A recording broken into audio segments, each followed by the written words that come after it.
Hola, bienvenidos una vez más al podcast de Worf. Hoy estamos en nuestro capítulo número 12 ya del podcast con personajes muy relevantes, creo yo también.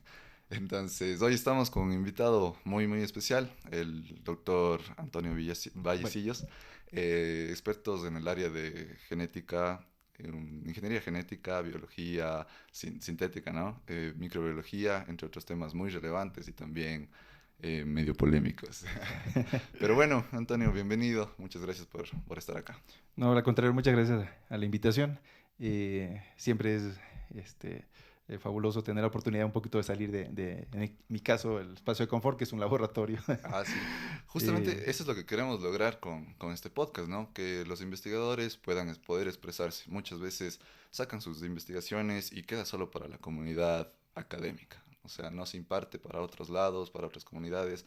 Máximo ahí y tal vez un poquito de sus proyectos con la comunidad, no sé, en este caso la veterinaria o la agronomía, agropecuaria, no sé, me parece. Entonces, qué mejor que ahora expresarse libremente, lo que puedan decir, hablar un poquito de sus investigaciones y empecemos averiguando un poco de su trayectoria, cómo nació ese espíritu investigador, ¿no? ya. Bueno, inicialmente yo soy médico veterinario, zootecnista. Yo soy, bueno, soy de origen mexicano.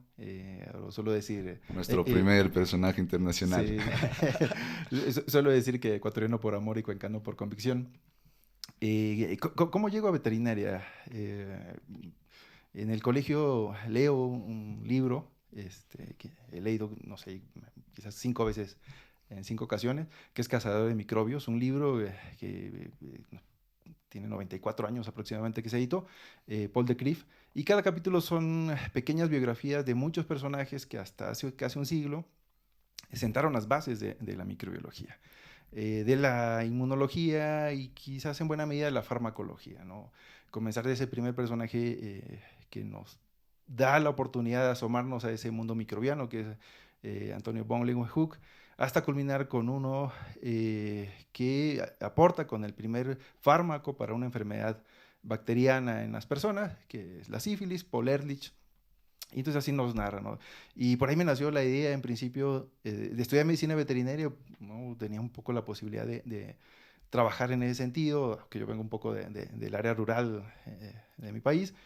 Durante la carrera, a la menor oportunidad, hacer énfasis en microbiología, se me dio la oportunidad de iniciar una maestría en la Universidad Nacional Autónoma de México, un tanto más enfocado a la parte veterinaria, un modelo en bovinos, una enfermedad bacteriana que se llama tuberculosis y que por cierto podemos adquirir sobre todo a través del consumo de la leche. Eh, y en ese momento, bueno, usualmente trabajar con micobacterias, entre otras cosas, uno tiene que ser muy paciente Claro. porque son bacterias que crecen muy lento. Una bacteria típica podría estarse duplicando 25 o 30 minutos, pero las micobacterias les puede llevar hasta entre 6 a 8 horas. Micobacterias. Micobacterias, sí. ¿Cómo es esa diferencia? Mico me suena un poquito a hongos, no Sí, sé. sí, sí, sí, es interesante, es interesante. Sucede que estas bacterias, cuando crecen en un medio líquido, Ya. crecen en la superficie y la forma del crecimiento eh, se asemeja a un hongo. ¿Ya? Crecen en la superficie. Muchas otras bacterias crecen en suspensión. Sí, Están sí, ahí sí. dispersas, ¿no? O se pueden parte sedimentar, parte en la superficie y un poco dispersa. Pero esta bacteria crece en la superficie. Y en la parte del medio cultivo el resto está este, Libre. limpia, sí, Claro. libre de bacterias, ¿no? Y por ahí el nombre. Ah, Um, interesante. y digamos que un poco en la maestría no me convenció tanto el modelo de bovinos. Eran cuestiones genéticas, identificar bovinos que tenían células, sistema inmune, células que una vez que ingresa un patógeno, un agente que causa una enfermedad, van, lo toman, lo intentan matar o inactivar en el caso de algunos que es difícil considerarlos vivos. Eh, Hay animales que tienen mayor capacidad para eliminarlo y otros no tanto. Cuestión que sucede también en las personas, ¿no? Hay personas que son muy susceptibles a infecciones, hay personas que un poco andamos en el promedio y hay personas muy Claro. resistentes, ¿no? ¿Por qué Este, se da? sí, ¿no? La Los... diversidad biológica. Pero no me convenció mucho el modelo y terminé un poco mudándome a un laboratorio del Instituto de Investigaciones Biomédicas de la propia UNAM. En principio contratado, luego el doctorado y ahora trabajando con los malos, ¿no? Con las bacterias, con las micobacterias. Mycobacterium tuberculosis, que es el agente principal de la tuberculosis en humano. Regulación genética, ¿no? Eh, Algo muy abstracto, en Vaya, realidad, ¿no? Eh, de allí, una coincidencia, estaba ya a punto de graduarme en el 2009.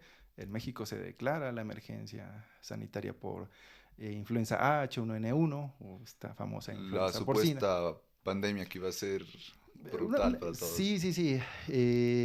Y bueno, los virus de influenza tienen su razón histérica porque un poquito darles esa dimensión, ¿no? Del riesgo. Claro, Eh, y la universidad, por el hecho de mi ex tutor doctorado ser responsable de un laboratorio de alta contención para trabajar este tipo de bacterias, además laboratorio que en principio estaba diseñado en dos áreas, una para trabajar con bacterias patógenas, generalmente bacterias de un grupo de riesgo importante o que implica mucho riesgo para la población, se usaba con micobacterias.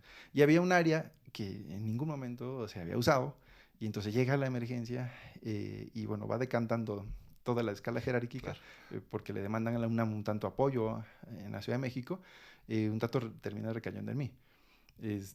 Así que se declara emergencia por ahí, si no mal recuerdo, entre 22, 24 de abril de 2009 y en la primera semana de mayo, en los primeros días, nos entregan las primeras muestras de tejidos, pulmón, de las personas que lamentablemente murieron inicialmente en la Ciudad de México por influenza, ¿no? Les entregan el tejido de Porciones, población. porciones, sí, Oh, sí, sí, vaya, porciones. qué bestia. Sí.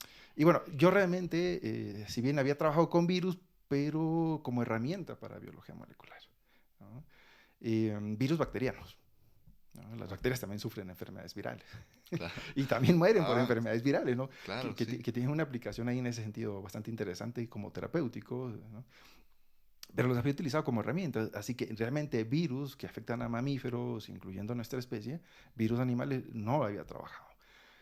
Así que fue una oportunidad interesante, ¿no? Ahí Eh, empieza todo un ese poco, camino. sí, también ampliar conocimiento hacia virus, más allá de la parte de bacterias y específicamente en bacterias, regulación genética, que eso a mí me ha dado una enorme oportunidad porque entender un poquito cómo funciona una bacteria, por ahí podemos intervenirla haciendo modificaciones genéticas para utilizarla como una especie de biofábrica y generar una serie de productos. Yo quizás uno de los más básicos, que son proteínas recombinantes, que pueden tener una enorme diversidad de uso, ¿no? Pero hay otras áreas en donde podemos modificar por completo el metabolismo de una bacteria.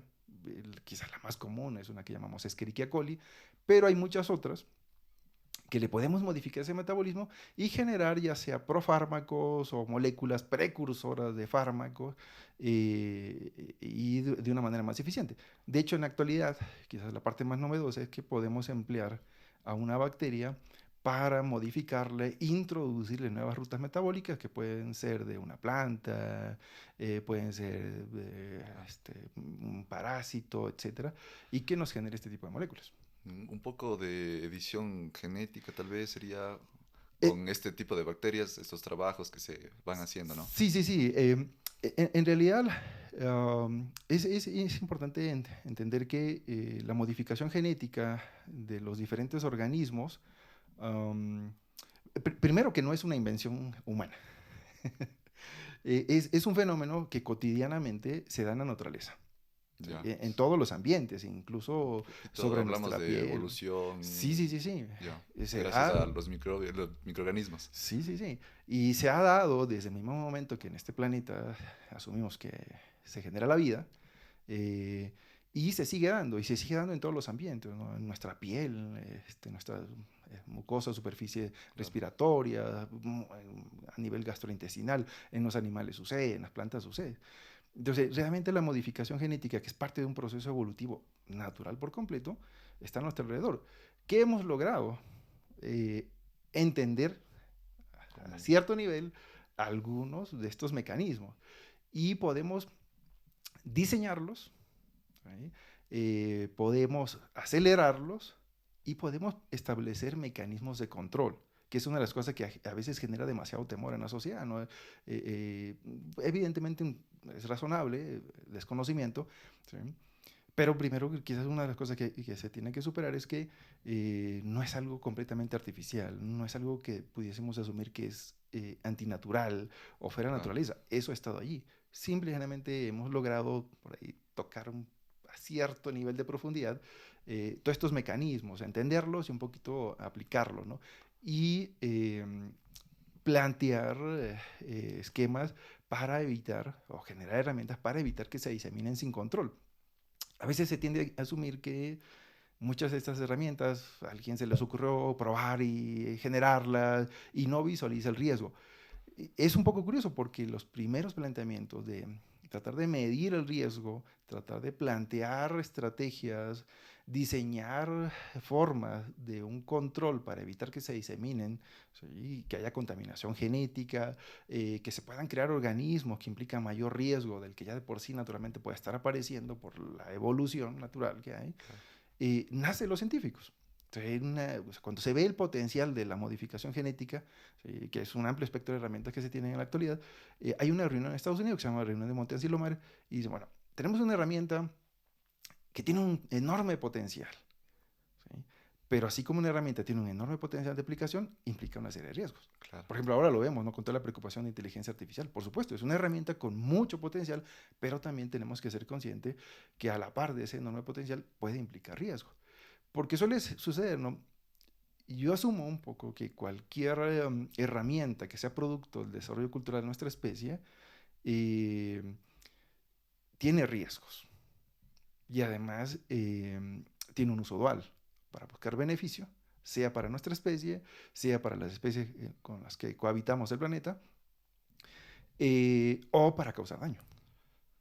Pero justamente hablábamos, o sea, me parece muy interesante estos temas, pero lamentablemente, como usted dice, esto es una cuestión de ética. Existe un poquito riesgos, quiero mejorar algo, pero no asumo todos los riesgos que conllevan, ¿no?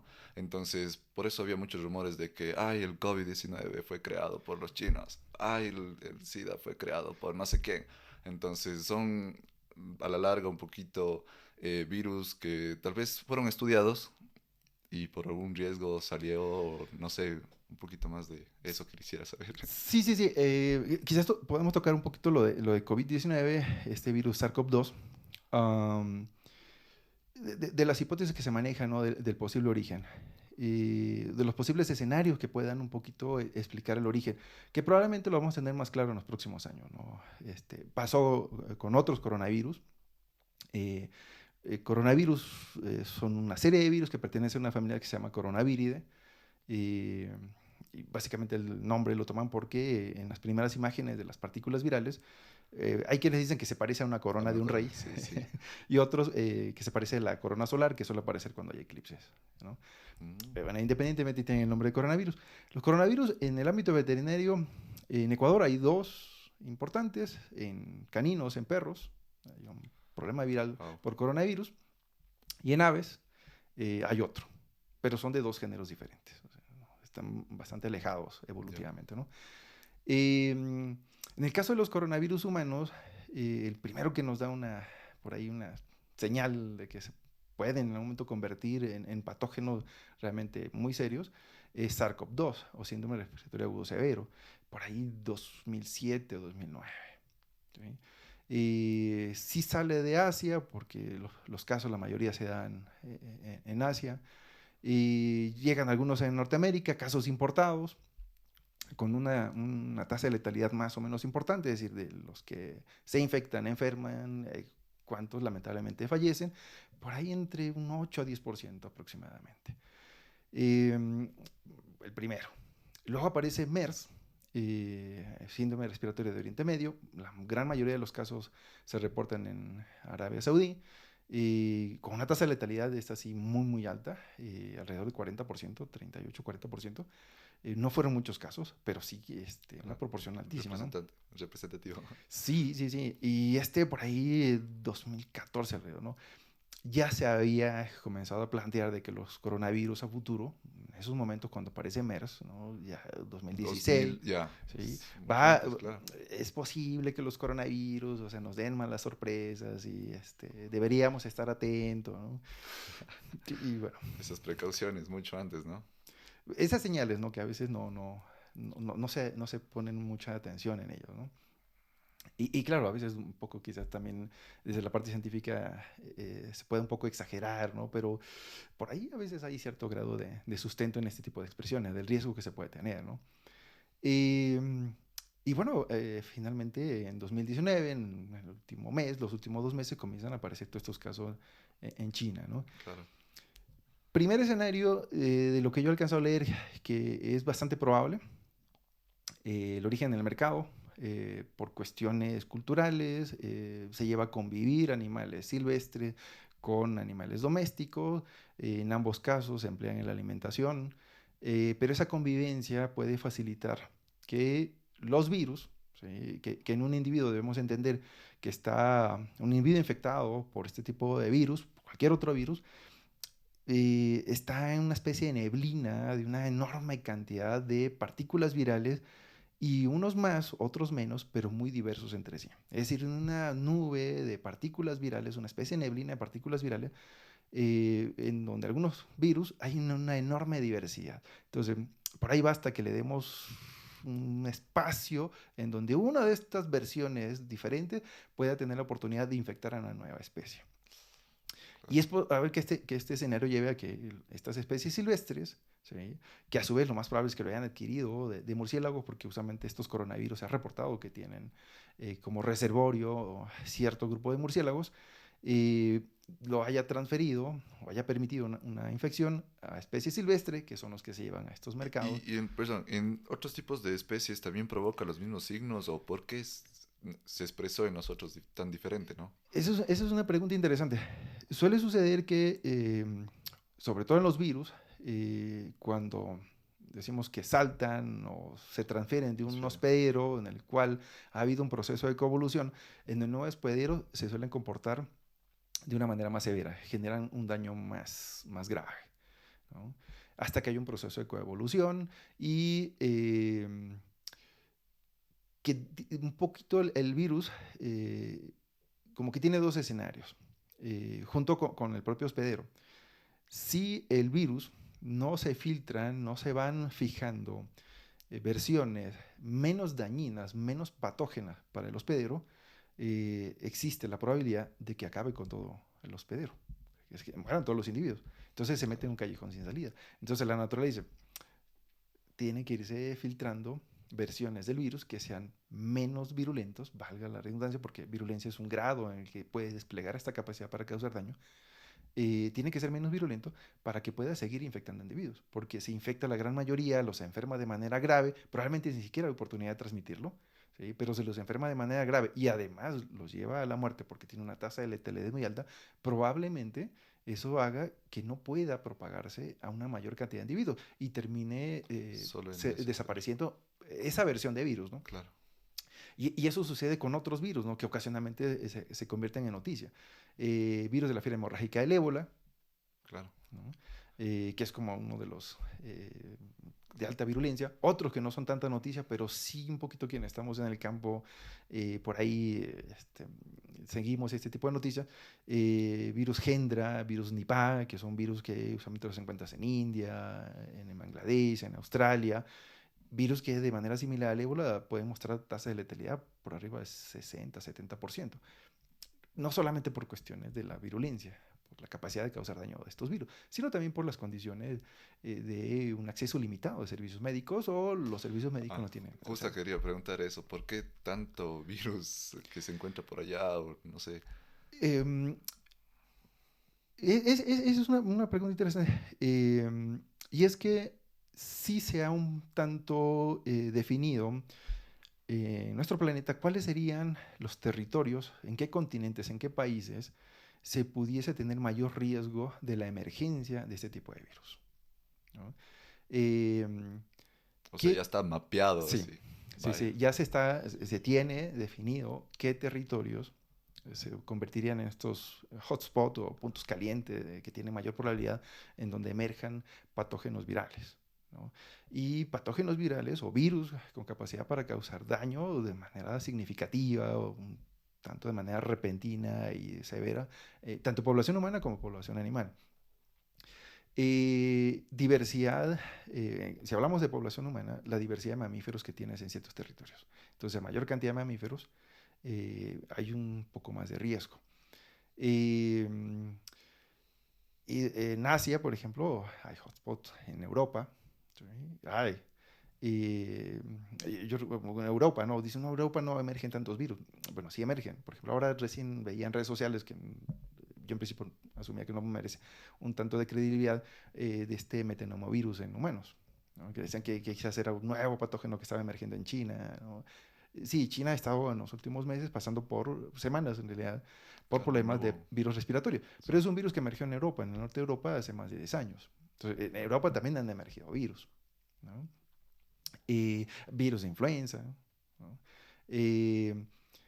Y uno diría, bueno, en América no. Bueno, Y en América sí, también. en América también, Claramente. o sea, no estamos, No, nadie no, está a no, salvo. no, no. De hecho, uno de los territorios en el continente americano que es considerado tal cual un punto de alto riesgo de emergencia de patógenos virales, ¿sí? Y sé que es un virus que no ha sido noticia o por ahí ha pasado desapercibido, pero en los últimos 14 meses, un año, un poquito, año y medio, emergió un patógeno viral en el Amazonas.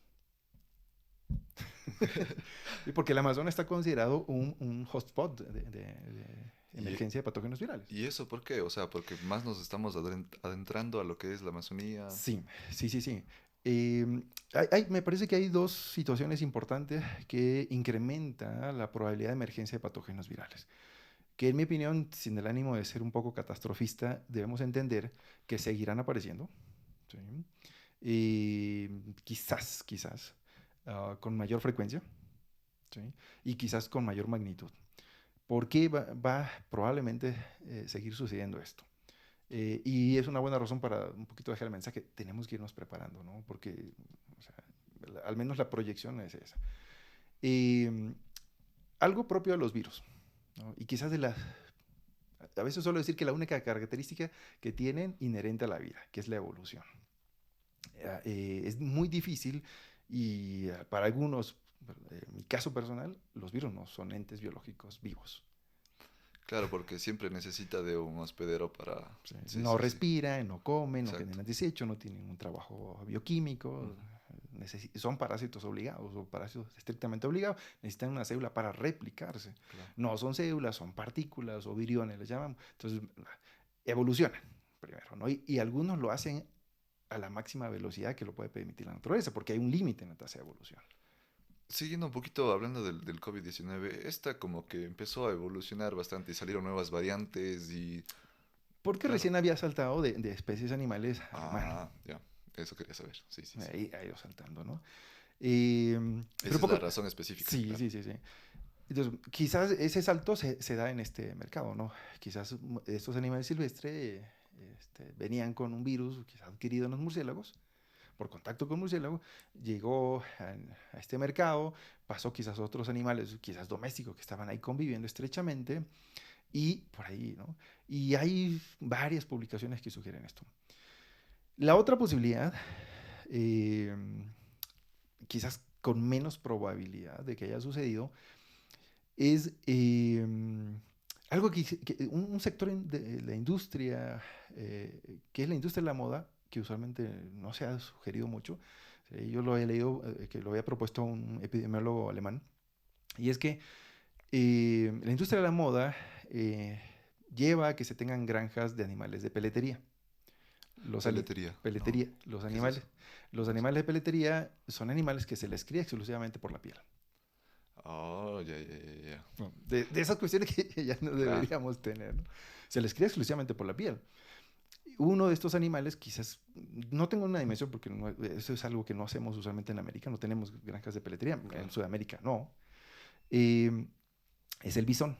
Pero hay otros, ¿no? Las martas, el armiño, el bisón, sobre todo, hay granjas y granjas con miles, decenas de miles, Vaya. ¿no? Eh, Hurones, que en Sudamérica tenemos algunos, ¿no? Acá le llaman chucurillo, Ah, ya. Son de esa familia, los mustélidos, y que tienen una particularidad. El aparato respiratorio es muy similar al humano. De hecho, los hurones se utilizan como un modelo para estudiar virus respiratorios humanos. Y quizás vaya por ahí un poco el sustento de este planteamiento del epidemiólogo alemán. Es que en China también hay granjas de bisones. Y a veces se introducen animales que se obtienen de vía silvestre a estas granjas.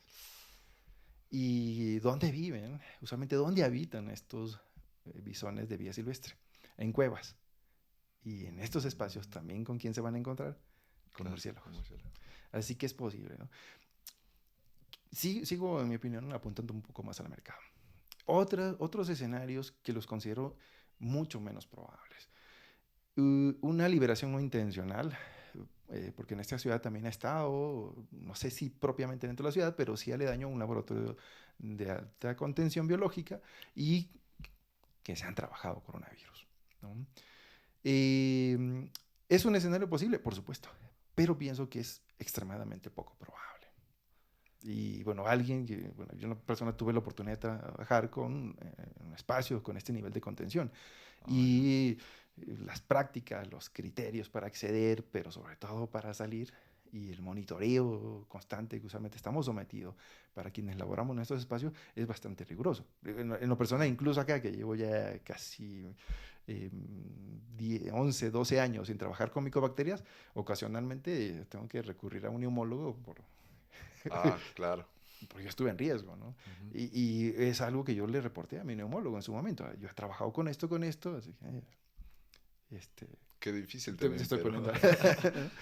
Entonces, ¿un escenario posible, un escape? Sí es posible, pero realmente la probabilidad, yo pienso que es extremadamente baja. Y el otro escenario, ¿no? Que quizás es el que fue más difundido y creó todas estas distorsiones, ¿no? Lo de un virus creado en el laboratorio. ¿Es algo que se puede hacer? La respuesta es sí. Y vaya, eso se llama biología sintética. ¿Sí? Pero no es sencillo, es muy lleva años costoso, y años de investigación. la inversión es alta y tiene un problema. Si lo quisieses usar para causar daño a una población, debemos entender que eso se puede revertir. Bueno, Revertir. no revertir, pero también te va a afectar a ti, o sea, Claro. porque tú también estás en riesgo. Entonces, es posible, sí. Y uno diría, bueno, entonces, o sea, ¿por qué esta tecnología lleva ¿por qué se ha generado esta tecnología? Bueno, una razón. Para quienes nos hemos vacunado contra influenza, por ejemplo, debemos entender que la vacuna se obtiene a partir de virus ensamblados. Claro. O sea, varias vacunas virales, en realidad se obtienen a partir de la generación de virus, ¿sí? Que se diseñan en el laboratorio. Entonces, no tanto, o sea, sí existe la tecnología, sí. De hecho, me parece que de finales de los 70, a mediados de los 80, se ensambla el genoma de un virus y se recupera el virus, un virus bacteriano. ¿Sí? Y en el caso de los virus que afectan a mamíferos, se puede hacer. Sí me parece que la gran mayoría de los virus hay tecnología para hacerlo. No en todos, ¿no? Porque si algo también tienen los virus, no es la enorme diversidad. ¿Sí? No, no podemos tener una definición tan clara y tan precisa de los virus. Es una que me gusta mucho a mí. Los virus son los virus, ¿no? Y porque sobre todo no podemos tener una definición así precisa de todo, ¿no? Porque son tan diversos. Y lo otro es que en general los definimos en contraste con, ¿no? Bueno, los virus no tienen esto que sí tienen las bacterias, o no hacen esto que sí hacen las células eucariontes, ¿no? Entonces, ¿no? Los virus tienen muchas particularidades interesantes, ¿no? Y únicas, unos comportamientos únicos, ¿no? Sí, sí, que se salen fuera de todo lo que uno puede imaginar, ¿no? Si puedes imaginar algunas características un tanto fuera de lo común, es probable que lo encuentres en los virus. Claro. Y con esta biología sintética, estos estudios, ¿se puede también cruzar tipos de virus o que tengan los mismos comportamientos? No Sí, sé. sí. Sobre todo atendiendo a la primera parte de tu observación. Sí, y de hecho hay herramientas, ¿sí? Hay vacunas que comercialmente parece que están en Ecuador, en el ámbito veterinario, en el que tú tomas a un virus, ¿sí? Y le incorporas material genético de otro virus. ¿Sí? Y ¿Con qué esto para objetivo? eso. ¿Con qué objetivo? eh, que este primer virus que te sirve como una especie de vehículo, le llamamos vector, Ya. ¿sí? Porque nos va a acarrear algo, nos va a acarrear justo información genética y junto con la información genética proteínas o les llamamos antígenos, estas moléculas, estos componentes que cuando se introducen en un animal, el sistema inmune, todos estos mecanismos de defensa que van a llevar a que se adapte en ese intento de echar fuera esa infección, que se instruye al sistema inmune, va a responder. Entonces, en realidad, se pueden tener virus como vehículos para llevar antígenos al sistema inmune y en realidad ese intento es generar una vacuna. Y comercialmente en el mundo, y entiendo que en Ecuador se comercializa una vacuna, a menos que sí, con cierto grado de certeza, en aves para tratar influenza o para evitar influenza, ciertas versiones de influenza, y se utiliza un virus de una familia que se llama Paramyxoviridae, un virus que causa en las aves enfermedad de Newcastle, que las afecta a las aves. Es un virus que en general es poco patógeno para mamíferos. Sí, sí puede infectar a los animales, sí nos podemos infectar, pero son infecciones muy leves, por ahí conjuntivitis, problemas respiratorios muy leves, Ah, ya. ¿sí? Pero en general no se consideran patógenos, ¿no? Y se les puede incorporar genes, información genética, para que la partícula viral pueda estar decorada con estos antígenos de otro virus, ¿no? Sí se les puede y otras cosas, o sea, ¿no? Hablando el virus de la enfermedad de Newcastle, se le ha estudiado bastante como una herramienta para tratar cáncer. Ya. O sea, introduciendo... ¿Cómo? En principio, los virus tienen mucha afinidad por células embrionarias. Ya. Entonces, Sí, sí, imagínate, sí. tenemos embrión de cualquier especie que te imagines. Eh, Ese embrión es más susceptible a infecciones virales que cuando ya ese embrión está en estado adulto. Es decir, hay virus que a una especie animal o incluso a nuestra especie ya en estado adulto no nos infecta o no infecta al animal, pero en estado embrionario sí. Ah, Y dice, bueno, ¿y eso qué tiene que ver con el cáncer? Ah, bueno, lo que sucede es que el cáncer es un proceso de regresión de un tejido que cumple una serie de funciones y cada vez va, no sé si podemos decir evolución, bueno, sí hay un proceso de evolución, pero hacia regresar y convertirse en una célula embrionaria. Entonces hay muchos mecanismos, aspectos fisiológicos en donde el propio proceso de desarrollo embrionario, ¿sí? Convergen mucho en estas funciones con el desarrollo o la magnificación de un tumor. Entre más grave se hace un tumor, cada vez se parece más a un tejido embrionario. ¿qué características cumple, pero cuáles son las similitudes? Mira, por ejemplo, te destacaría tres que son muy importantes. Hay un crecimiento, ¿no? Acelerado. Sí, pero en el caso del embrión va hacia diferenciarse tejidos, ¿no? En el caso del cáncer va en el contrasentido, ¿no? Pero Ya. hay esa convergencia, hay un crecimiento, ¿no? Luego lo otro, tienden a inducir inmunosupresión. Ya. ¿Sí? Que un poquito me explique más de eso. En el caso de los mamíferos, la madre, dado que está dentro de su cuerpo tejidos que corresponden a un nuevo individuo o a otros individuos, puede haber un rechazo. Claro. ¿Sí? Entonces, lo que hace el embrión o lo que hacen los embriones es avisarle a la madre, por acá estoy, así que por ahí tu sistema inmune tienes un poquito que bajarle la intensidad Ah, para que no me rechace. ¿Sí? De hecho, por ejemplo, en el caso nuestro, si hay una pareja, concibe y tiene un primer hijo en donde los tres tienen tipos sanguíneos completamente diferentes, evidentemente el hijo o la hija, es probable que sea la combinación de los tipos sanguíneos que a veces son muy distantes, la segunda gestación está en riesgo de que haya un rechazo. wow. ¿Sí?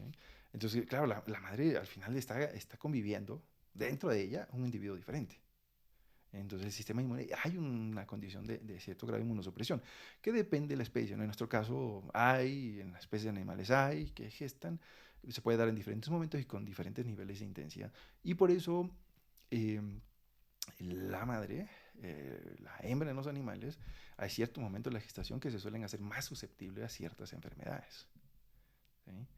O se aceleran más, o se Claro. amplía la susceptibilidad por esa inmunosupresión, o se reactivan Ah, cosas ya. que han estado allí por esa Ya inmunosupresión. está más claro. Sí, ¿Sí? sí. Entonces, y el último aspecto, la metástasis, que la metástasis es un fenómeno en donde parte de las células que conforman el embrión, en el desarrollo natural, van a irse moviendo en el embrión para ubicarse en los tejidos. ¿Sí? Por ejemplo, en el caso de los machos, lo mismo sucede con nosotros. ¿Sí? Las gónadas, los testículos, se desarrollan inicialmente en tejidos aledaños al riñón. ¿Sí? Y en las especies animales que decimos que los testículos salen, que se llaman, que no están ocultos, porque hay animales que sí están ocultos, se llaman testicondos, tienen que desplazarse hasta salir. Claro. Y entonces, los mismos mecanismos que emplea parte del tejido testicular para poder desplazarse y ubicarse en el sitio que corresponde, son los mismos mecanismos que un tumor, cuando llega a una etapa bastante avanzada de malignificación, se pueden desprender partes de ese tumor y fijarse y desarrollar un nuevo tumor. Wow. ¿Sí? Y es tan así, en veterinaria tenemos incluso un caso extremo. ¿Sí? El cáncer, y hay muy poquísimos ejemplos, muy pocos ejemplos, dos básicamente se me vienen a la cabeza, dos, tres ejemplos. En veterinaria tenemos uno, ¿sí? Y en Ecuador existe, y en Cuenca existe, caninos, perros, por ahí. Un cáncer que aparece aproximadamente hace unos 11.000 años en un individuo, en un canino, ¿sí? Y cuando hay cópula, cuando hay contacto sexual, el que tiene el tumor lo puede transmitir. Y todo Tumor mundo, venérea transmisible. todo el mundo decía que no, que el cáncer no es hereditario. No, Que no. mira. Una especie. Bueno, ya sigue, Sí. interrumpo. Pero hereditario es una cuestión. ¿Ya? Sí. Sí, claro. Y yo lo que logro entender en caso de cáncer es que se hereda susceptibilidad. O sea, Ya. heredas una condición genética en donde bajo ciertos escenarios ambientales se incrementa la probabilidad por tu condición genética. ¿Sí? Heredas una condición. Ya. ¿Sí? Yo un poco mi concepción de cáncer es que es una serie de factores que van convergiendo, ¿sí? Y que va llevando un proceso secuencial. Claro, o sea, no le podemos echar la culpa solo a algo específico. O sea, Es por muy esto se da el difícil. cáncer. Sí, es muy difícil, es muy difícil. Aunque hay factores que sí implican un Ya enorme están muy riesgo. claros. Sí, que implican un enorme riesgo. ¿Sí? Y ahí están, entre otras cosas, los virus. Porque hay virus que implican desarrollo de cáncer. Pero bueno, se ha hablado de lo que es virus, bacterias, pero me hace muy interesante justamente esto de no es hereditario, ¿cómo era la palabra? Es algo Se hereda la que susceptibilidad. ya. Y lo otro es la transmisión. Sí, justamente De eso manera quería. natural, ¿puede haber transmisión de un tumor? Sí. Y no hay muchos ejemplos. En medicina veterinaria nosotros sí tenemos uno, el tumor venéreo transmisible. Es un cáncer que se transmite de un individuo a otro. ¿Sí? Y uno diría, ¿y en humanos sucede? Sí, pero usualmente no de manera natural. O sea, por accidentes que llamamos iatrogenia, por cuestiones de ahí errores médicos. Ah, ¿Sí? iatrogenia. Iatrogenia. Iatros médico y Ah, ya. genia viene de Sí, causa me origen. sonaba. Sí, sí. Sí. Y de hecho tiene que ver con el primer libro de la Biblia, ¿no? Génesis. Nos describe el origen. Claro, sí, Sí. interesante. De hecho, cuando nos referimos en el ámbito científico a varios fenómenos y queremos decir el origen, le La ponemos génesis. genia, ¿no? Entonces, Ah, ya. patogenia. ¿Cuál es el origen del Qué daño? bestia. Ahora lo entiendo todo. Claro. Una de mis pasiones, creo que la verdad, es tratar de entender el significado de las palabras, ¿no? Que eso se llama etimología. Etimología. ¿Sí? Sobre todo porque en general asumo que no soy de tan buena memoria, entonces un poquito para optimizar el aprendizaje, E que es ir un tip, ¿no? conectando. Sí. Sí. No, ir relacionando conceptos, ¿no? Porque usualmente a veces, pues empleamos palabras bastante fuera de lo común, Contexto, ¿no? claro. Fuera de lo común, ¿no? A veces, o sea, ¿a quién se le ocurrió ponerle ese nombre, ¿no? En la taxonomía, pues, Sí, más que claro. sí. Y taxonomía, vemos que tiene un significado la nomenclatura. Claro. ¿No? Antes que comenzásemos, un poco comentábamos lo de taxonomía y estos cambios de los nombres, ¿no? Por ejemplo, en bacterias, muchas bacterias, el nombre del género responde a apellido de muchos microbiólogos. Claro. ¿No? Te hablaba de Escherichia, Theodor Escherichia. Claro. Tenemos por ahí un género que es uno de los primeros veterinarios que trabaja en microbiología en el mundo, Nocardia, Knockhart, que era el apellido. y así, ¿no? Claro, otros ya tienen otros nombres, ¿no? A veces por la forma, por ahí algunos otros detalles. Pero un tanto para optimizar y sobre todo ayudar a mis estudiantes, porque Exacto. yo los entiendo, ¿no? Es una Sí, es tortura. difícil, claro. Y suelo decir que lo primero que se pierde con el avance de los años es la memoria. Entonces ayudarlos a realmente a recordar se facilitaba. Entendiendo el origen, el significado de las palabras. Sí, Y es por verdad. eso lo de iatrogenia. Claro, y justamente había conversado yo con sus estudiantes antes de empezar este podcast, porque ellos me decían, yo te recomiendo que el doctor Antonio vaya, sí o sí. Entonces me habían recomendado que hablemos de los priones también. Ya. Sí, mira, es un poquito ponernos en contexto, ¿no? Tanto en medicina humana como en medicina veterinaria, yo suelo definir enfermedad como una alteración Sí, fisiológica, anatómica, ¿sí? Quizás en humanos no es tan dable, ¿no? Pero una alteración productiva. ¿Sí? A veces decimos, bueno, me siento mal, ya no tengo el mismo desempeño laboral, etcétera. Esto cambiando el ámbito veterinario, no sé, la vaca ya no da el mismo volumen de leche, los lechones no están creciendo, no van teniendo ese mismo desarrollo que esperaba cuando están sanos o cuando debería de darse, ¿no? Las aves no están poniendo la misma cantidad de huevos. Una enfermedad es una alteración fisiológica, anatómica y productiva. mm, ¿Sí? interesante. Por lo menos desde el ámbito veterinario eso es bastante claro. Ahora, ¿qué puede causar esta anomalía o estas anormalidades? Y esta anormalidad tiene mucho que ver con este gráfico estadístico, ¿no? ¿Sí? Eh, una cuestión genética, eh, exponerse a un elemento físico, un golpe, una descarga eléctrica, a sustancias químicas que podemos tener de origen biológico o realmente que nosotros hemos generado con síntesis química, venenos o toxinas que son de origen biológico, ¿no? Y el último grupo, que en realidad usualmente los solemos dividir en 5, son los parásitos, ¿sí? Que son también muy abundantes, también bastante diversos y desde mi perspectiva bastante atroces, porque cuando una vez se entiende la dinámica de muchas enfermedades parasitarias, son Claro, bastante impactantes. Y bueno, cuando uno a veces logra verlos, ¿no? ya más Tener de imágenes, cerca. sí, bueno, también solemos tener una imagen bastante impactante, ¿no? Eh, y los otros 4 grupos, hongos, ¿sí? Que en realidad tenemos hongos verdaderos, un pequeño grupo que son pseudohongos, que están un poco ahí entre Los, ya, plantas y hongos. No hay muchos.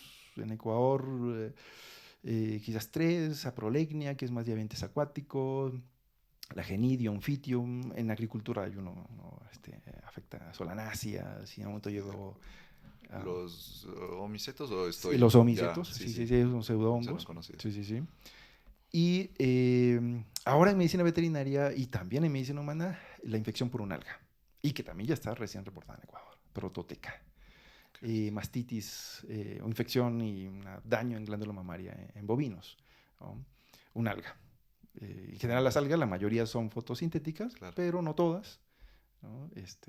Yo suelo Es- insistir mucho con mis estudiantes. En biología, toda regla es confirmada por al menos una excepción. No podemos ah, generalizar es que, no. ¿por qué llamar alga? O sea, yo también tenía, claro, inclusive creo que está en el diccionario de microorganismo fotosintético y ahora me dice que no. Que no todos son fotosintéticos. Sí, sí, no todo.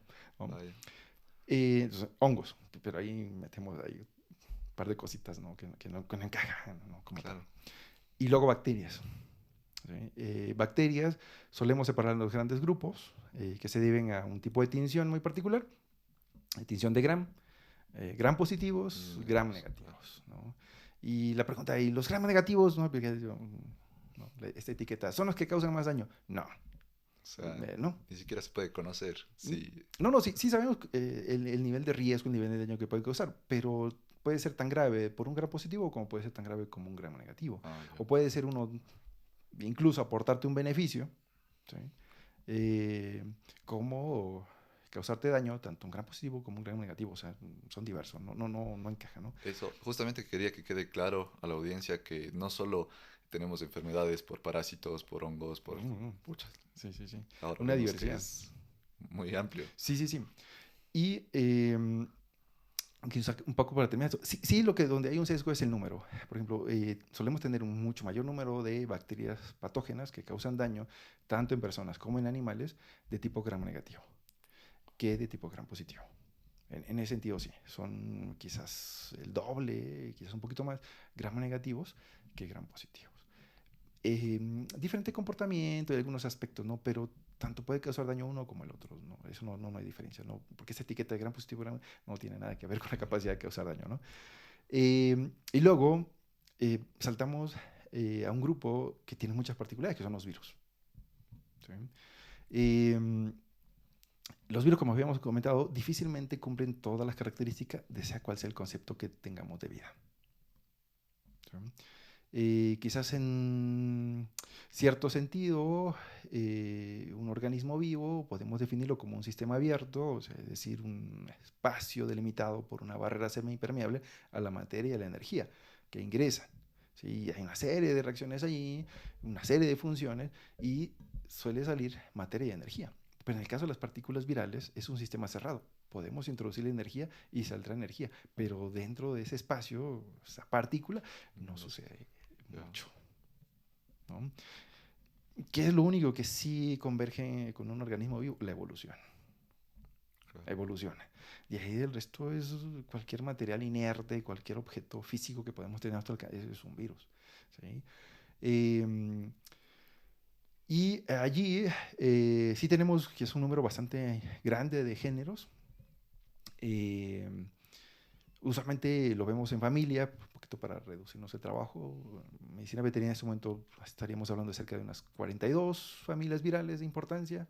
Eh, Quizá la más importante en Ecuador no lleguemos a unas 30. En Ecuador hay virus que no están reportados, a pesar de que en Perú, en Colombia están reportados. ¿Sí? Y hay un grupo, una familia que se llama Arenaviridae, ¿sí? Y hasta hace un año y medio que veía la última publicación en qué países se han reportado los arenavirus. El único país en Sudamérica, y me parece que en América, que no ha reportado en toda su historia un arenavirus, por lo menos hasta hace año y medio, es Ecuador. ¿Y por qué se puede dar eso? Pero en principio no se conoce que existen. Claro. Bueno, sí, obviamente. Sí, sí. Claro. Quizás ahí es donde sí se debe hacer un poquito más de énfasis en la necesidad de actualización, ¿no? Y mantenerse, digamos, un poco en esa actualización constante, ciertos cuerpos de conocimiento, ¿no? Ciertas áreas del conocimiento, que son muy dinámicas, ¿no? Eh, Quizás eso nos lleva un poco a tener este imaginario en la sociedad en donde muchas cosas a nuestro alrededor, incluso los organismos vivos, los entes biológicos no vivos, están estables. Pero en el mundo biológico quizás lo único constante es el cambio, ¿no? Claro. Y eso, sumado con el proceso de generación de conocimientos, pues lleva a que tengamos que constantemente actualizarlo, ¿no? Y tener una formación académica en donde tomas un cuerpo de conocimiento, ¿sí? Y un poquito te vas desfasando, pues lleva a que no tengas identificado ese tipo de organismo, que no se vea necesidad, ¿no? Los arenavirus, un poquito para tomar este ejemplo de la necesidad de un poquito de tener ese inventario de qué organismos tenemos a nuestro alrededor, ¿no?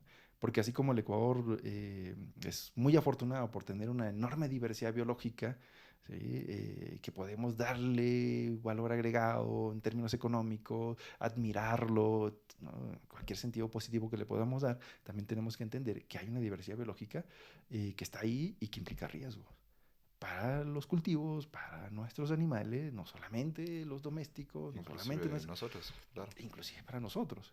Entonces debemos entender que esa diversidad también incluye algunos organismos, ¿sí? que no son precisamente saludables, ¿no?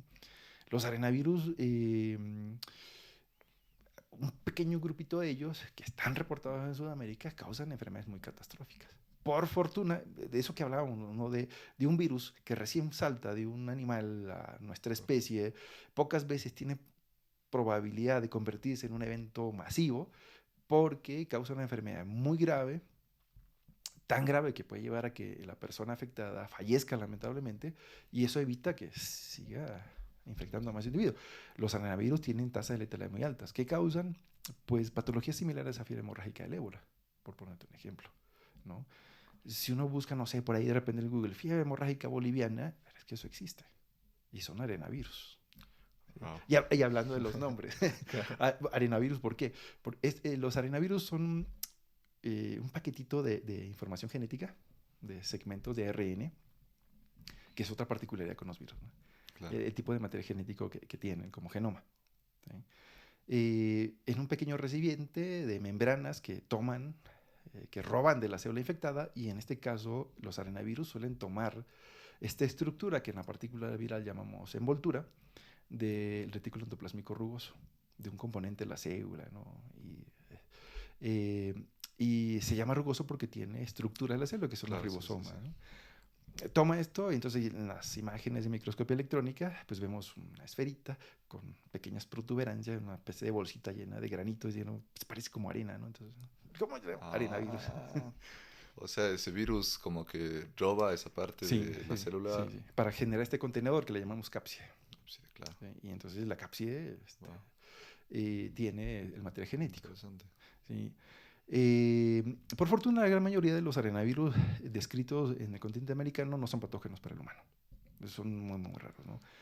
Pero sí puede, sí, sí, sí, pero sí Claro. puede pasar. El detalle es un poco lo que comentaba, ¿no? Ese impacto ecológico que estamos generando, la expansión de la frontera agrícola sobre todo, ¿sí?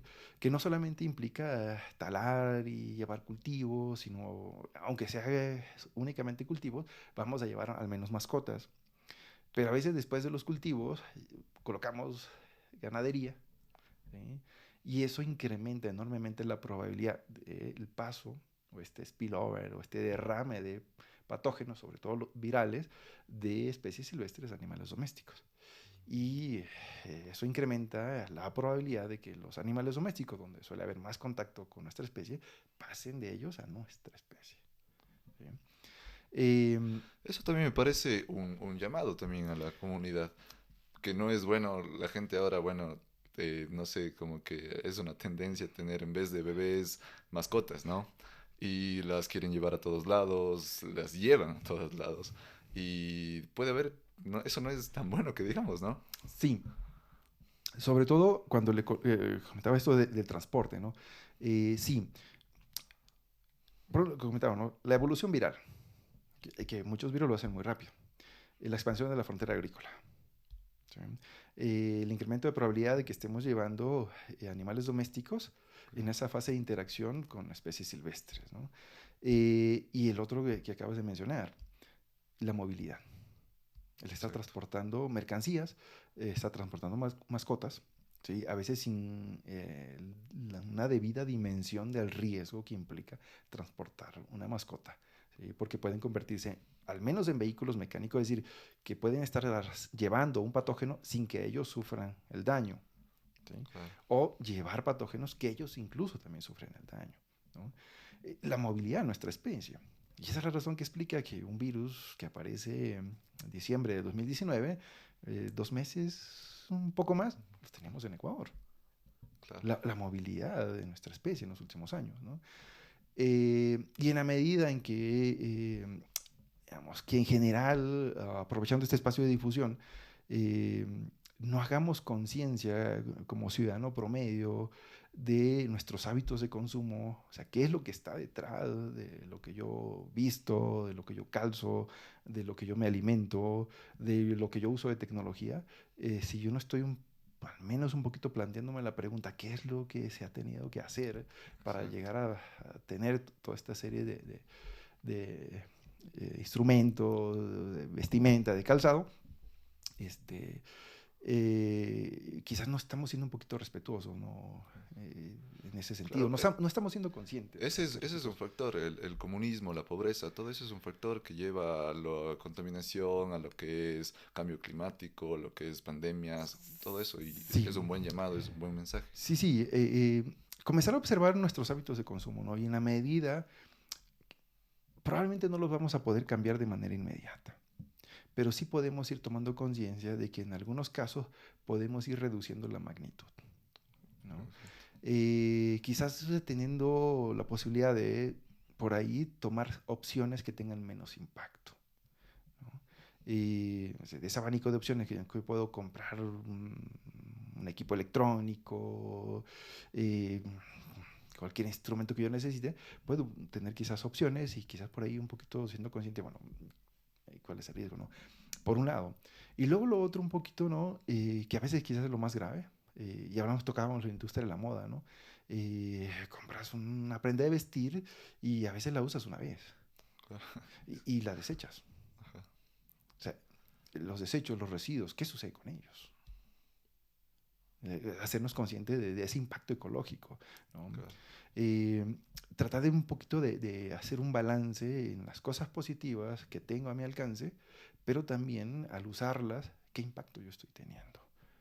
¿Qué es lo que yo estoy generando con mis hábitos de consumo, con mis hábitos propios de transporte, etcétera, ¿no? Al menos que comencemos por ahí a hacer conciencia, tener un poquito de una dimensión, intentar tener una dimensión de lo que implica, ¿no? Porque esto efectivamente se va sumando a todos estos factores que hemos comentado para que se incremente la probabilidad de ir emergiendo enfermedades. Ahora me parece, pucha, un llamado, sí. Es muy difícil cambiar a la No, sociedad, no, no, no, no. pero se tiene que hacer, ¿no? O prepararnos, como usted dice, para la próxima pandemia. Sí, y de alguna manera, quizás no a corto plazo, pero un poquito redirigiendo nuestros hábitos, ¿no? Pero parte de entender que si yo, aunque sea mínimo, contribuyo en algo y en la medida de que Bueno, sí, esto se afiance en la sociedad, trascienda cada vez a un mayor número de habitantes en nuestro planeta, pues tendremos un impacto se mucho rige un más cambio. amplio, Claro, ¿no? Eh, que es, digamos, lo que a futuro nos va a permitir reducir la probabilidad, ¿no? Hay otras cosas, ¿no? Hace algunos años leía una publicación, sobre todo en nuestro ámbito, en la parte de educación, o sea, qué debería hacerse en la sociedad, en los diferentes países, para contribuir a reducir los riesgos de emergencia de patógenos, ¿no? Que algunos, insisto, no pasan a ser noticia, ¿no? Uno, y un poco somos afortunados en la universidad, es reenfocar, redirigir la formación de la medicina veterinaria. Y yo no pienso que sea la única carrera, ¿no? Yo creo que el hecho que nosotros convivimos también con agronomía también tiene un componente importante, ¿sí? ¿Por qué se hace más énfasis en medicina veterinaria? Porque en la actualidad, y esto no es nuevo, también tiene más de una década, un poco se redefine, y quizá en algunos casos se define el rol del médico veterinario, y bueno, a veces le podemos adicionar por ahí otros títulos, ¿no? En mi caso, zootecnista, eh, ante la sociedad. En principio, ¿qué es un médico veterinario y qué es lo que aporta a la sociedad? Mira, en la actualidad, el concepto que un tanto me gusta manejar es que el médico veterinario es el responsable de preservar la salud de la sociedad a través del trabajo con los animales. qué responsabilidad, claro. ¿Sí? Y algunas vertientes de ese trabajo. Eh, si desayunamos un vaso de leche, sin duda que detrás de ese vaso de leche al menos hay un médico veterinario. ¿Sí? Exacto. Si almuerzas un huevo frito o cenas un huevo frito, detrás de ese huevo frito hay un médico veterinario. ¿Sí? Sé que hay ciertas tendencias, ¿no? Con respecto a la alimentación. Me dicen, no, yo no consumo alimentos de origen animal. Sí, ¿te has vacunado? Mira, es probable que atrás de la generación de esa vacuna hay un médico veterinario. Claro. ¿Sí? Porque probablemente esa vacuna en principio se tuvo que evaluar cuestiones de seguridad en modelos animales. Y ya lo hemos visto, la gripe H1N1, Sí, COVID. sí. Entonces, el trabajo de la medicina veterinaria en muchos de nuestros países tiende a ser proactivo. ¿Sí? ¿Sí? Proactivo. Por un lado, asegurando la disponibilidad de alimentos de origen animal y algunos otros productos que tenemos de ellos. Claro, no todas las especies animales, por cuestiones culturales, en el caso de Ecuador, no las comemos. Pues Claro. algunas son mascotas. ¿Sí? Eh, pero a esas mascotas, las mascotas nos proveen un servicio, nos integran todo este estado de bienestar. Y a las mascotas pues tenemos que darle una vida digna. y además reducir el riesgo de que se conviertan en una fuente Claro. de enfermedades, ¿no? Eso por un lado. Pero lo otro, tanto los alimentos de origen animal, lo que apuntábamos en el caso de mascotas, que no sean fuente de infección, también está detrás un médico veterinario. ¿Sí? Eh, ¿Qué aspecto es importante un poco integrar, redirigir en la formación de los médicos veterinarios? Que se tenga mucho más conciencia en el uso cuidadoso, mejor sustentado de fármacos. ¿Sí? Particularmente fármacos en contra de patógenos bacterianos. ¿Sí? Que si bien solemos hacer mucho énfasis en la resistencia a los fármacos antibacterianos, ¿sí? Generan otro tipo de problemas. ¿Sí? Tan o más graves Graves. que la propia resistencia. ¿Sí? Eh, pero sobre todo teniendo una dimensión, o sea, darle las herramientas al médico veterinario, o por lo menos un poco hacerle entender que la tenencia de mascotas, la cría de animales, de especies de consumo, bovinos, cerdos, aves, ovejas, cabras, tienen un impacto ecológico. Tienen un impacto ecológico. Claro. Y entonces, que el médico veterinario así no se dedique de manera frontal a tratar enfermedades, a manejar pacientes con esta serie de enfermedades, se vaya orientado más a la producción, ¿sí? Tiene que entender que debe trabajarse mucho más en reducir ese impacto ecológico, incrementando la eficiencia productiva. ¿Sí? Entonces, no es cuestión de, tenemos un espacio de mercado para un producto de origen animal, la manera de llegar a solventar esta demanda es incrementando el número de animales y con ello la demanda de territorio y otra serie de insumos que vamos y tomamos en la naturaleza para tener ese nivel de producción, sino incrementar la eficiencia productiva para que en el mismo territorio, en la misma dimensión territorial, yo pueda tener quizás el mismo número de animales, pero mucho más productivos. ¿Sí? Y en principio, yo pienso que una de las bases importantísimas para reducir esto, tener menos impacto ecológico, viene mejorando la alimentación, la parte nutricional en los animales. O sea, ni siquiera pienso que la parte de enfermedades infecciosas, que es un poco mi área, sea lo más importante. Inmediatamente quizás sea la parte de enfermedades infecciosas, ¿no? El manejo sanitario. Pero en principio, una especie de producción, lo que tienes que resolver es la nutrición, Claro. disponibilidad y calidad nutricional, ¿no? O sea, es como tener un automóvil y pues, lo echo a andar y no le pongo gasolina, pues, o sea, Pues en no algún con el momento aire. te va a fallar, Claro. no le cambio el aceite, en algún momento te va a fallar, no le cambio la batería, al paso del tiempo te va a fallar, va a ser improductivo, no va a adquirir la velocidad la que en teoría debería desplegar, no va a alcanzar la distancia que en teoría debería alcanzar, simplemente porque no estás proveyendo de lo que los requerimientos mínimos, ¿no? Justamente estábamos hablando de lo que es cómo la naturaleza genera un equilibrio, cómo vive en equilibrio. Cuando el humano, con esta tala, expansión agrícola, cambio ecológico también por las granjas, entonces generamos un desequilibrio total, ¿no? Como estábamos hablando en un principio, en la Amazonía, que probablemente sea el próximo foco para la... No ¿No? sé si el próximo, pero uno probable. Sí, pero ¿qué tan probable? Estamos... Eh, Mira, que es una de las situaciones pendientes en el caso de Ecuador, ¿no? Y que eso, de esos, digamos, ejercicios que deberían de hacerse en estos territorios globales en donde hay mucha diversidad biológica. Tener un inventario de qué posibles patógenos están ahí.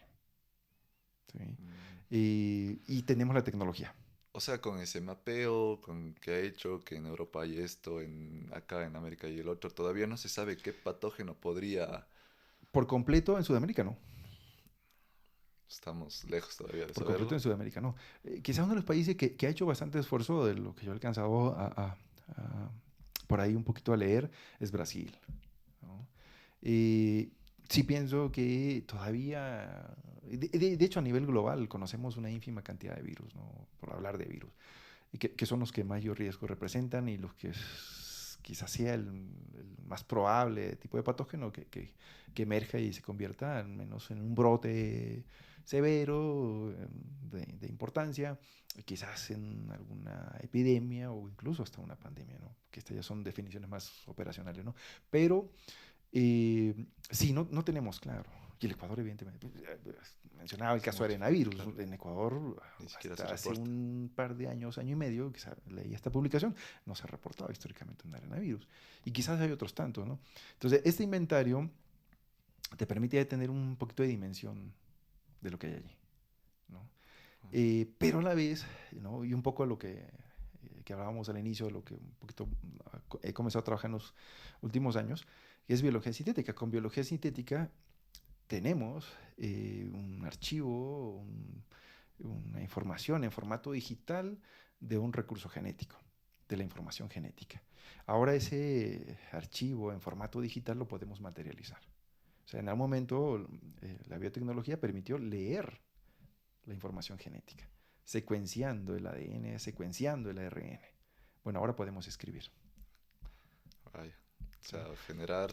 Podemos sintetizar con precursores químicos material genético. No es algo nuevo tampoco. Eso se comienza a hacer aquí a los 60 y de hecho fue lo que permitió descifrar el código genético. O sea, generando pequeñas secuencias de ácidos nucleicos que se sometían a un proceso de traducción y te generaba una secuencia de aminoácidos que a su vez secuenciaba, ¿no? Así se pudo elaborar. Pero se generaban pequeñas secuencias, era un poco óptimo el proceso, muy costoso, pero en la actualidad es sumamente económico, ¿sí?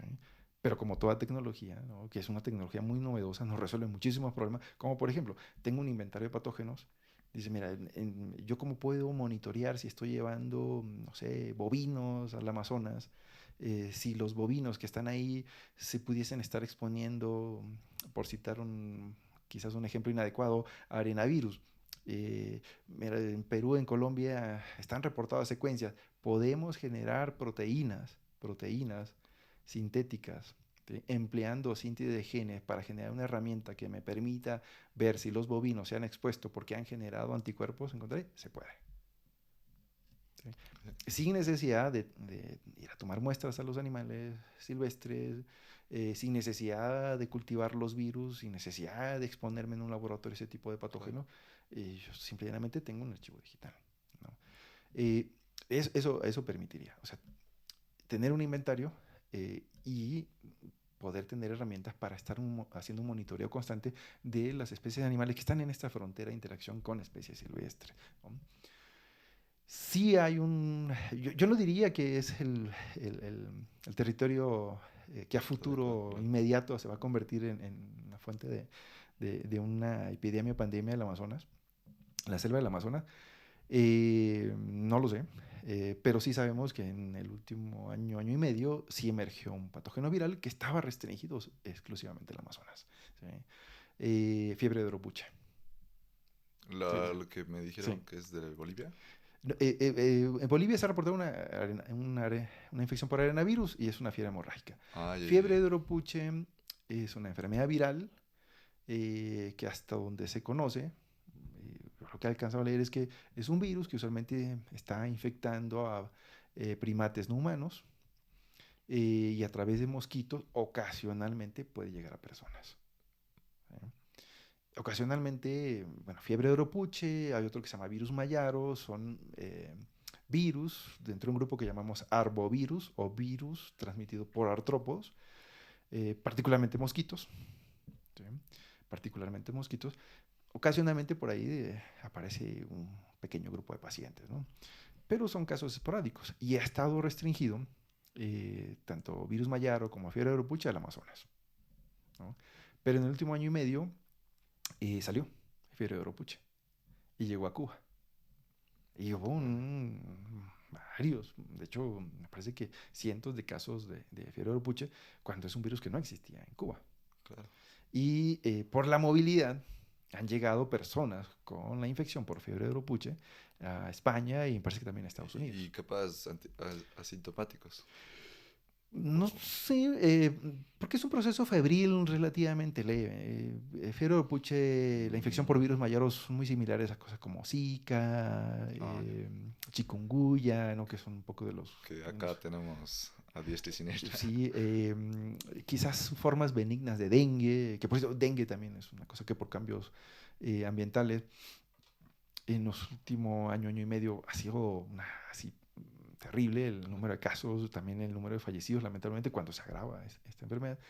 Eh, pero sí, sí podemos decir que quizás un virus eh, que quizás no trascienda más allá de algunos cuantos países, quizás unos cuantos cientos o miles de casos, desafortunadamente, un virus que por fortuna tiene tasas de letalidad muy bajas, quizás por eso no se convierte en noticia, ¿no? Y por eso nos decimos, pues, el Amazonas todos. Claro. Tenemos una diversidad y que solo tenemos esa imagen positiva y, ¿no? Y a veces hasta un poco idílica, romántica. No, dentro de esa diversidad también tenemos eh, organismos, bacterias, ¿sí? Virus sobre todo, que no querríamos saber que están ahí, ¿no? Pucha, ¿no? Y que en la medida que estamos expandiendo, llevando animales, la movilidad, se incrementa la probabilidad.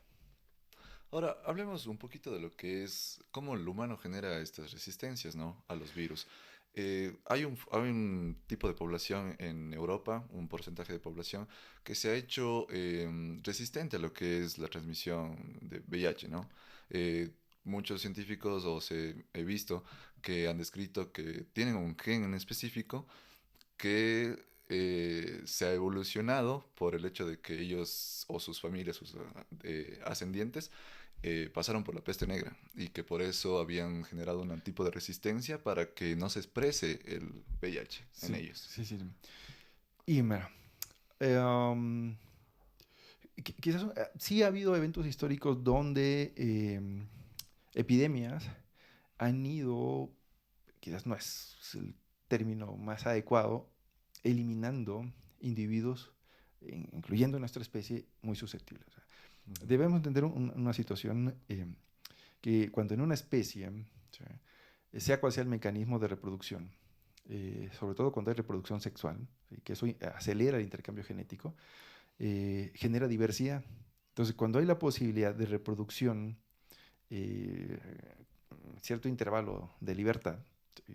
Y esto lo resalto porque en el caso de animales domésticos, usualmente sesgamos la reproducción, ¿no? Queremos que tal individuo se cruce con tal Claro. individuo y vamos y generamos una raza, una línea genética muy particular. No hay una reproducción a libertad, ¿no? Entonces vamos fijando caracteres. Pero cuando hay cierto grado de libertad de reproducción, lo que vamos a tener en esa población, un espectro de comportamiento en muchos aspectos fisiológicos, ¿sí? Algo que en general llamamos fenotipo, ¿no? Y dentro de esos fenotipos, si un poquito nos orientamos a la parte de resistencia a enfermedades, bueno, vamos a tener individuos donde cualquier cosa los va a infectar. Claro. Va a sufrir una enfermedad muy grave, ¿no? Usualmente en el colegio, en la propia universidad, no tenemos un compañero o una compañera, Se enferma de todo. salía de la clase, le llovía Le ahí cogía una pequeña lluvia y se resfriaba, ¿no? ¿No? Y al otro lado, un compañero iba ahí al río y tomaba agua, ¿no? Y sin el menor cuidado y nada. Y en general, la mayoría de la población está dentro de ese promedio, ¿no? Cuando viene un patógeno o un evento catastrófico, quizás muera la mayoría de los individuos. ¿Sí? Un buen ejemplo que yo suelo usar con mis estudiantes, un poquito para explicar este concepto que llamamos resistencia natural, es lo que sucedió con nuestros ancestros precolombinos, con las culturas precolombinas. A mí me parece que en buena medida, en el caso de Sudamérica, eh, el éxito de los españoles, por un lado, viene dado de la eficiencia de las vías de comunicación, ¿sí? Digo, porque subir las montañas, Claro. ¿no? El Capacñán facilitó enormemente la conquista de los territorios en Sudamérica. Pero el otro aliado que viene por ahí de polizón con los españoles son una serie de enfermedades. ¿Sí? Y se estima que en poblaciones precolombinas, entre el 70, 80, quizás hasta el 95% de la población murió. Y Y por quienes eso fue, sobrevivieron, esos claro, compañeros que nunca se enferman, o que prácticamente, si se infectan, sufren una enfermedad muy leve. claro. Sí hubo, incluso a nivel local tenemos ese ejemplo en donde se fija. Sí, ha pasado con bacterias, peste negra, que es una enfermedad bacteriana, Yersinia pestis. Eh, Tuberculosis se asume que quizás también, sobre todo en Europa. ¿Sí? Tuberculosis durante muchos siglos fue una de las enfermedades más comunes, sobre Claro. todo en los ambientes urbanos en Europa. Y se asume que quizás los europeos tengan un poquito más de resistencia, ¿no? Con los virus sucede y eso usualmente sucede de una manera mucho más rápida. Yo asumo un poco que los virus, porque esto también usualmente a veces es motivo de cuestionamiento, ¿no? Dices, bueno, si los virus, que ya de por sí el propio nombre nos dice que es algo negativo, virus significa veneno, o sea, ya desde Oh, allí lo no estamos sabía. etiquetando en esa versión negativa, ¿no? Que usualmente los virus siempre están asociados a un daño, a una enfermedad, a sufrimiento, ¿no? Y quizás sobre todo ahora, ¿no? Con lo de la pandemia de COVID, pues lo tenemos claro, ¿no? Entonces, estrés y todo. Claro, Y uno diría, bueno, ¿y por qué un día la naturaleza no se encargó de ellos y los filtró y los eliminó de la naturaleza? O claro, sea, porque están porque, ahí. sí, sí, porque están ahí. En mi opinión, porque los virus son un elemento importantísimo del proceso evolutivo. Wow, Por un lado, filtrando parte de la población en extremo susceptible o promedio susceptibilidad a enfermedades virales. Y ¿no? Son los que crean ciertos códigos de botella evolutivo, en algunos casos, ¿no? Pero ahí viene la parte donde más contribuyen los virus, porque los virus es muy probable que emerjan en paralelo con la emergencia de la vida del planeta. ¿Sí? Eh, Hay muchas teorías, bueno, al menos quizás tres historias o planteamientos de cómo se originan los virus, pero aparecen en paralelo con la vida en este planeta. ¿Sí? Y dices, bueno, y si hacen daño, ¿por qué siguen aquí desde hace claro. 3.600 millones de años? ¿Qué hacen aquí si lo único que hacen es causar daño? No, porque contribuyen al proceso evolutivo. ¿Sí? Eh, yo suelo un poco insistir con mis estudiantes que eh, una célula, la arquitectura eh, de una célula, en un componente en particular que llamamos dogma central de biología, que refiere a un proceso en cómo se almacena, cómo se hereda y cómo se manifiesta la información genética, se parece mucho a la arquitectura en cómo funciona una computadora, ¿no? En una célula tenemos un genoma, ¿sí? Que evoluciona lentamente, ¿sí? Que eso a veces es relativo, ¿no? Lo de lento. Y el genoma es equivalente al disco duro, la memoria ROM de nuestra computadora. Claro. ¿Sí? Y luego tenemos una memoria virtual en la computadora que se ajusta en dependencia a lo que tú activas, ¿no? Un software en particular. En la célula tenemos el transcriptoma, que son todos esos transcriptos que se generan y que están en dependencia del ambiente donde está la célula. ¿Sí? Y claro, en la computadora pues tenemos una serie de periféricos. Conectas tu impresora, imprimes, tienes un monitor, un proyector, etc. ¿Sí? En la célula tenemos un fenotipo. Y que ese fenotipo se logra, o sea, cómo se comporta la célula, qué funciones tiene, ¿sí? En qué ambiente puede sobrevivir, etc. Justamente quienes hacen este trabajo son las proteínas, pero eso genera un fenotipo, ¿no? Y claro, en las computadoras tenemos el Internet. Claro. Los virus podrían ser el Internet, son esos paquetes de Wow, información que conectan una célula con otra célula. qué interesante. Sí. Me Y gusta. no es casual que los primeros software maliciosos les llamemos virus informáticos. ¿Qué hace un virus biológico? Lo Modifica modifica, claro. el flujo de la información genética. ¿Sí? Obliga a una célula que produzca una proteína que no debería estar produciendo. ¿Sí? Hace que el transcriptoma cambie, que tenga otro tipo de actividades enzimáticas, usurpa funciones de la célula. ¿Qué hace un virus informático? Ya no enciende la máquina, ya no te funciona un periférico, no imprime bien, Claro. se enciende, se apaga cuando desea la computadora. Bueno, ahora tenemos una enorme diversidad, pero por ahí, bueno, los virus informáticos te alteran esta arquitectura, esta funcionalidad en esta arquitectura, y los virus biológicos en la célula. Entonces, como esa especie de Internet. De hecho, el mecanismo más eficiente para estar movilizando información genética, que es uno de los mecanismos de evolución de los varios que hay, que llamamos en general transferencia horizontal de genes, ¿sí? En bacterias En este momento, los mejor descritos son tres. La transformación, ¿sí? Que eso implica que una bacteria toma material genético desnudo del ambiente, lo incorpora y lo integra a su genoma. ¿Sí? Es como cargamos un nuevo archivo a la memoria ROM, ¿no? Claro. Un nuevo software. ¿No? La conjugación, ¿sí? Que en algún momento se asumió un poco que era como una especie de reproducción sexual en bacterias, eso no está aceptado, ¿no? Porque hay una estructura tubular que conecta una bacteria con otra y de una de ellas hay transferencia de genes, transferencia de material genético, y que es la conjugación, y la última, la transducción. Y la transducción, los vehículos que están moviendo material genético son los virus. ¿Y por qué? Porque un virus, cuando infecta una célula, toma, aunque en realidad usurpa ciertas funciones de la célula para replicarse, y al final casi del proceso de replicación tiene que ensamblarse nuevas partículas virales, esa progenie viral, ¿no? Que llamamos replicación, porque en teoría llega un tipo de partícula viral y se genera un número importante de decenas hasta miles de nuevas partículas virales, en teoría réplicas, ¿sí? Que no son réplicas exactas, porque entonces no evolucionaría, no tendríamos esa diversidad. Pero en ese proceso de ensamblaje, dice, mira, nuestro genoma, poniendo un poco de antropocentrismo, es de ADN. Y por ahí se equivoca y toma una porción de ADN, pero del genoma de la célula.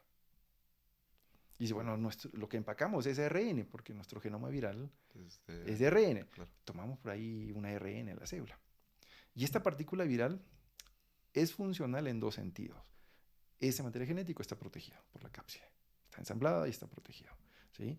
Y le permite además, si tiene la oportunidad de interaccionar con una célula susceptible a esa infección viral, adherirse e introducir esa información. Una partícula viral, ¿sí?, introduciría su propio genoma e reiniciaría el proceso de replicación viral, ¿sí?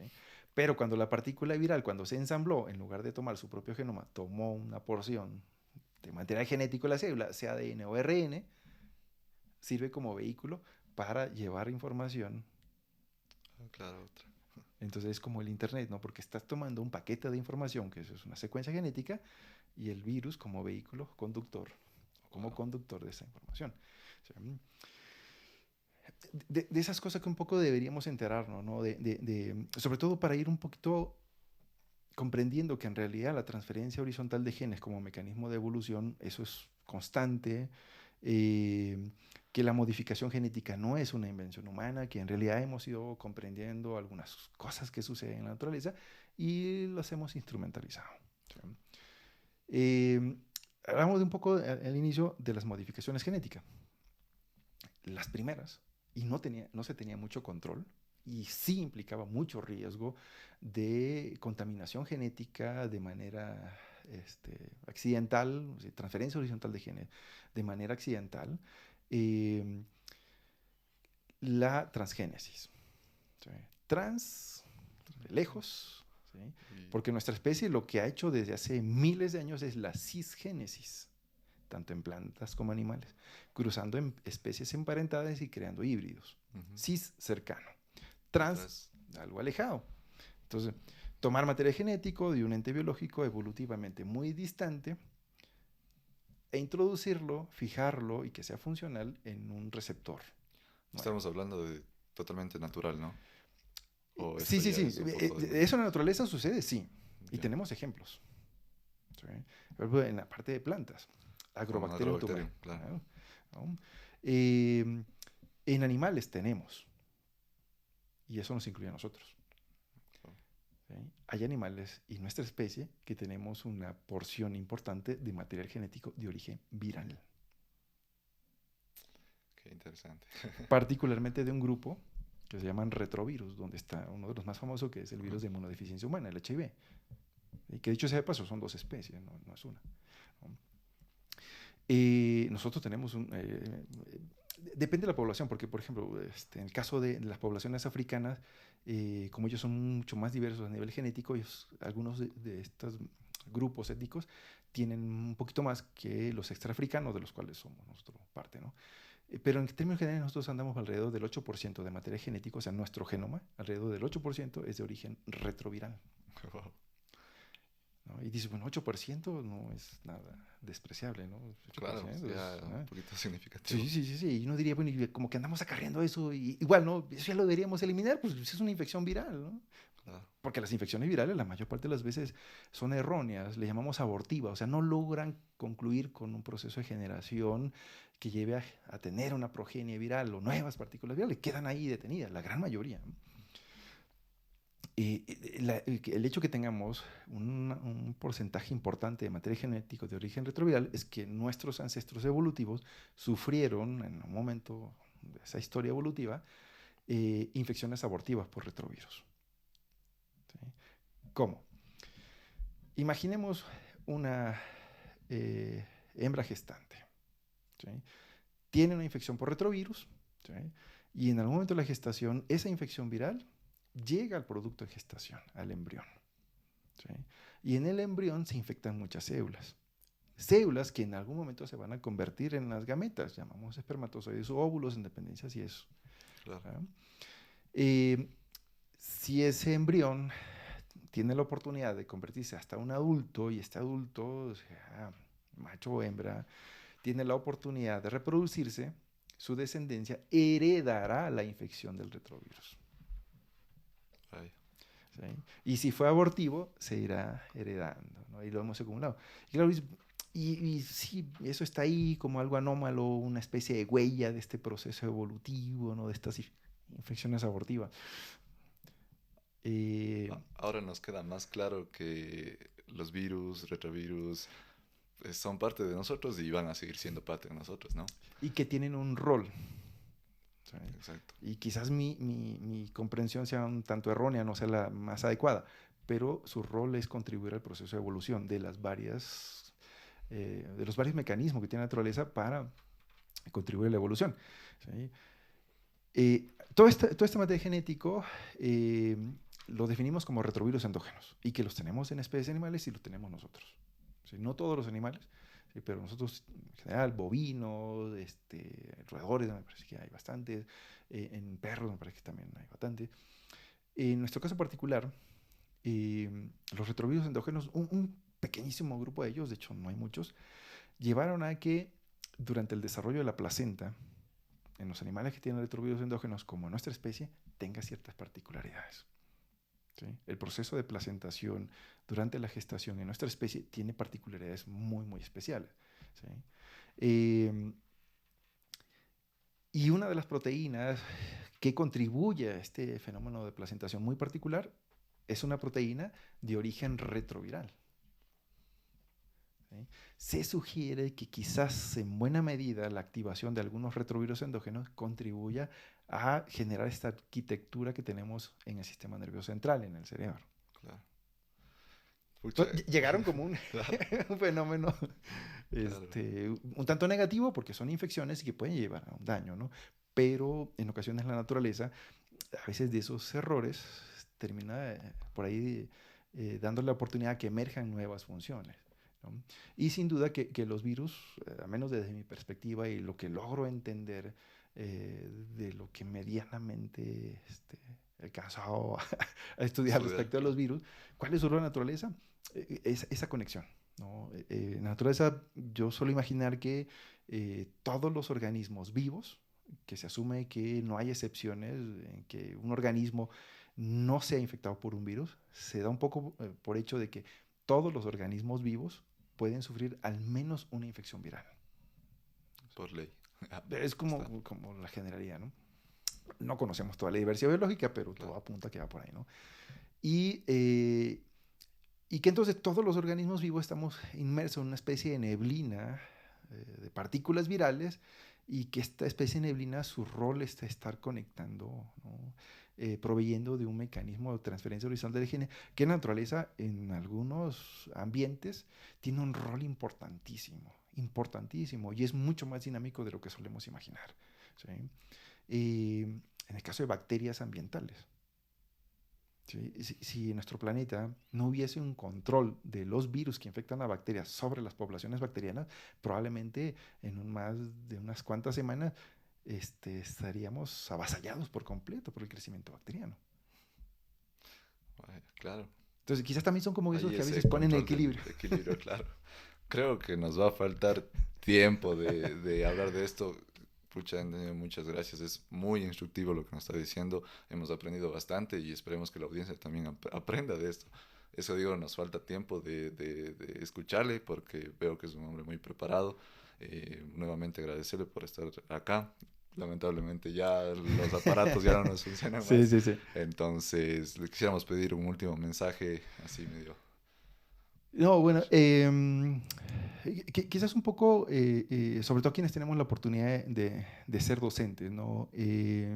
Quizás un poquito inculcar en nuestros estudiantes, tratar de fomentar en los estudiantes que no se queden en una fuente de información, tratar de no crear en nuestros estudiantes un poco ese eh, desapego por seguir aprendiendo independientemente estemos vinculados o no a una institución de educación como estudiantes, ¿no?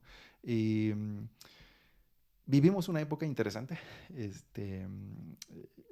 quizás todavía no nos ajustamos a la realidad, ¿no?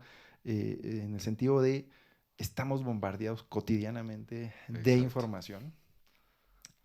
Yo sí pienso que uno de los enormes retos que son inmediatos, particularmente de las instituciones de educación superior, pero eso en un momento tendrá que trascender también a la educación básica, es ir desarrollando un criterio en nuestros estudiantes, junto con el hecho de que no se alejen de seguirse formando o autoformando, de tener un criterio mínimo para ir separando lo que a veces es como llamamos ahora fake news. Ese contenido basura Sí, también, sí, sí, sí. claro. De información, de conocimientos, que hay un respaldo académico. ¿Sí? Sin dejar de resaltar que, aunque sea conocimiento con un respaldo académico, no es una verdad absoluta. ¿Sí? No podemos generalizar, eh, porque con el avance científico, con la generación de nuevas herramientas de investigación, que pueden ser cosas tangibles como equipos, nuevas tecnologías, pero también cómo vamos evolucionando en la manera en cómo abordamos los problemas, las vertientes en que abordamos los problemas, esto es dinámico, ¿no? No es muy adecuado formar a un estudiante y decirle, mira, hasta aquí llegamos y no habrá más Y ya allá, no hay ¿no? más, Ya claro. no hay más, no hay forma, ¿no? Porque un poquito como que estamos mutilando esa parte en nuestro estudiante. Pero sí trabajé también bastante en ir generando este criterio, ¿no? De separar, ¿no? Pero también, aunque sea una fuente académicamente sustentada, entender que es una verdad parcial y que es la mejor versión de la historia que tenemos hasta este momento y que a futuro ¿Quién sabe? Puede ser totalmente lo contrario. Sí, puede ser totalmente lo eso es contrario. lo que queremos con Word. Como usted dice, empezar a segmentar lo que es la información, generar información que sirva para la sociedad, no solo que... No, en YouTube, en Instagram no hay solo contenido basura, hay estos contenidos Sí, sí, sí. y esperemos que funcione. Nuevamente, Antonio, muchas gracias No, por estar no, acá un y enorme gracias al gusto. equipo de Word Producción. Muchas gracias. No, muchísimos.